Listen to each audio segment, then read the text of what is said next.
Sino nga bang mag-alaga sa akin? Hirap nga akong magkaanak. At parang ayaw ko na rin magkaanak. 30 na kasi ako mga be. Dami kong naririnig ng mga chismis. Dito sa mga kapitbahay lang naman namin.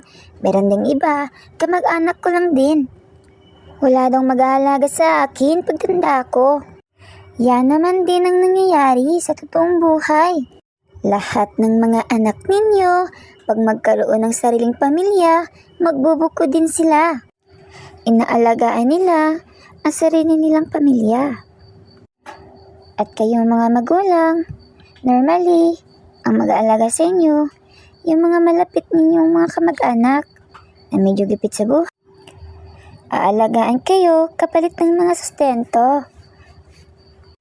At kung ako ay maraming pera at nakaipon na, hindi ko na kailangan ng mga suporta.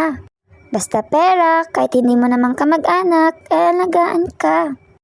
Sa mga nagsasabing ako ay mangulila sa pagmamahal ng anak, the reality is, hindi ka mangulila sa isang bagay na hindi mo naman tinamasa o hindi mo pa naman dinanas.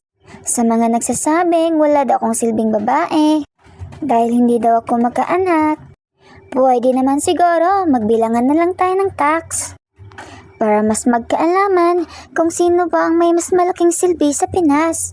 Sa mga nagsasabing pagsisihan ko daw ito pagtanda, matanda na ako mga be. Parang hindi pa naman ako nagsisisi.